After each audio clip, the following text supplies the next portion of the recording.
coordinador del Centro de Ciencias de la Atmósfera de la Universidad Nacional Autónoma de México, nuestra UNAM, Francisco Estrada Porrúa, hizo un estudio en colaboración con economistas internacionales. Pues el resultado es que encontraron que la urbanización provoca 2.6 veces más los impactos económicos del calentamiento global, pues la limitada vegetación, los pocos cuerpos de agua y el asfalto generan una mayor concentración del calor, encontraron. Esta investigación, que mide los impactos económicos del cambio climático en 1692 en ciudades del mundo, destaca que las urbes concentran el 50% de la población mundial y generan el 80% del Producto Interno Bruto, y son también donde convergen los problemas ambientales más importantes. Por ello, deben ser consideradas como los puntos de arranque para emprender acciones políticas viables que permitan reducir la generación de contaminantes. Y ante esto, y desde luego también siguiendo el tema ambiental, saludamos a Anabel Ortega Muñoz, quien es internacionalista, además de consultora independiente. Con ella analizaremos las consecuencias de la decisión de Estados Unidos de abandonar el Acuerdo de París. Anabel, qué gusto recibirte nuevamente. ¿Cómo estás? Muy buenas noches, muchas gracias por la invitación nuevamente con nuevos y más motivos de las declaraciones del presidente Trump. Efectivamente. Y bueno, se dio esta decisión el día jueves de salir del Acuerdo de París. Sin embargo, el fin de semana, viernes, sábado, declaraciones de la embajadora de Estados Unidos en la Organización de las Naciones Unidas que dicen Donald Trump sí cree en el cambio climático. Anabel, entonces, ¿por qué salirse del Acuerdo de París? A mí me gustaría para el auditorio, y me parece muy importante que entendamos qué es el Acuerdo de París. ¿Sí? El Acuerdo de París es un acuerdo de voluntades del sistema de Naciones Unidas. Es decir, todas las naciones se unen para decir vamos a tener unas medidas muy concretas en contra del calentamiento global y todo lo que nos aqueja a todos. 195 países, ¿no es miembros de la menor? Unión, Claro. es decir, de la ONU. Solamente 2 hasta el jueves, que eran Nicaragua y exactamente y Siria. Pero sí, son 195 miembros de la ONU y han ratificado poco a poco cada uno su intención de permanecer en el acuerdo.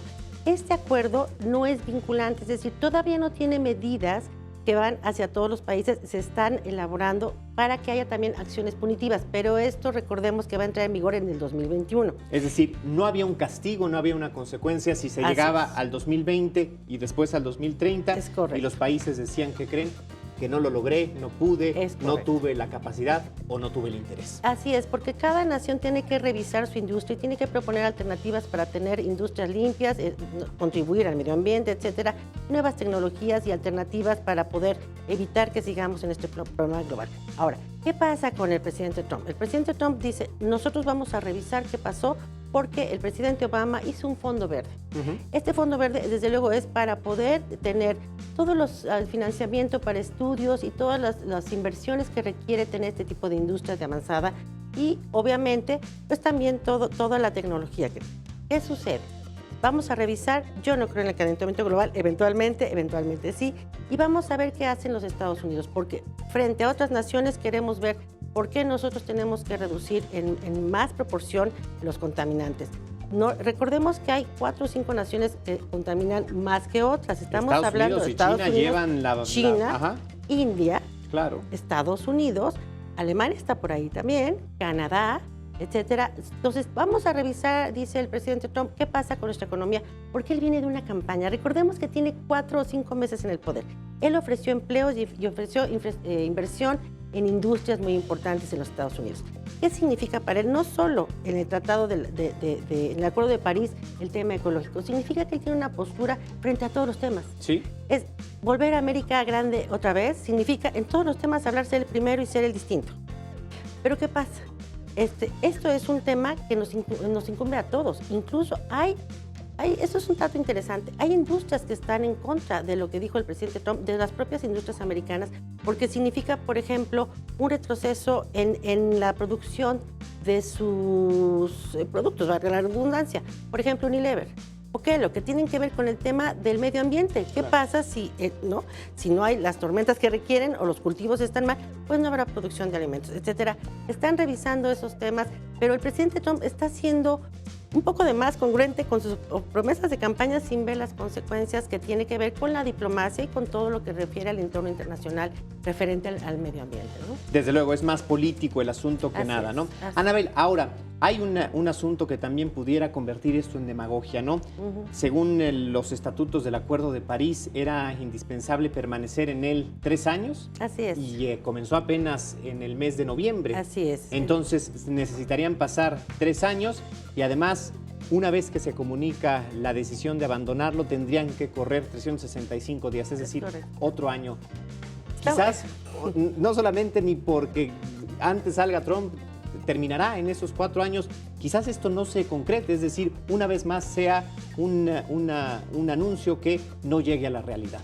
Como hemos visto en varios temas, y gracias por la invitación que has hecho siempre a esta consultoría, porque lo que estamos revisando es que en todos los temas se posiciona distinto. Sí. ¿Qué va a pasar justamente? Y lo prevé, como bien dices, el Acuerdo de París. Dice que va a ser de 3 años. Él hace el anuncio en este momento, tiene que emitir los comunicados formales y tienen que esperar al 2021. Entonces estamos de nuevo frente a un panorama incierto, estridente, un poco al estilo del presidente Trump, y con muchas aristas políticas. Ya mismo Putin en Rusia dice, a ver, espérense, el presidente Trump está revisando qué pasa con la industria. O sea, es increíble que no todos están comprando ese mensaje, están diciendo qué va a pasar. Ahora, es muy delicado, ¿por qué? Porque hay muchos intereses de por medio. Están las industrias que pueden avanzar o no, con pocas tecnologías de punta, ¿no? Que reduzcan contaminantes, y por otro lado hay compromisos que sí deberíamos todos cumplir como naciones, y desde luego los Estados Unidos es uno de los más importantes. ¿Podría venir un efecto dominó?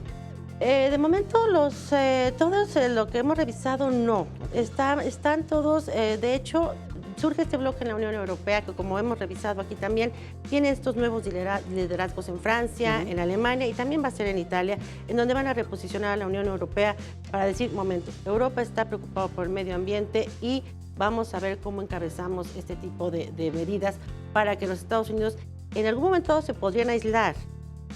Vamos a ver hasta dónde estira la liga el presidente Trump de muchas acciones. Claro, no solo y al interior también climáticas. podría venir, Anabel, se nos acabó el tiempo, pero ya tiene presión de los gobernadores de California, de Nueva York, de los alcaldes de Los Ángeles, de Chicago, de la propia ciudad de Nueva York, así es que también vendría a venir. Permíteme nada más concluir este tema contigo. Son 76 naciones en los Estados Unidos que están diciendo, un momento, nosotros queremos participar, y escriban a sus alcaldes. Pero ojo, esta también es una oportunidad que lo local se vuelve global. Hoy estamos frente a una posibilidad de que todas las ciudades, incluso la Ciudad de México, participemos en forma más activa. Pues, Anabel, muchísimas gracias. Como siempre, un gusto recibirte. Al contrario, muchas gracias.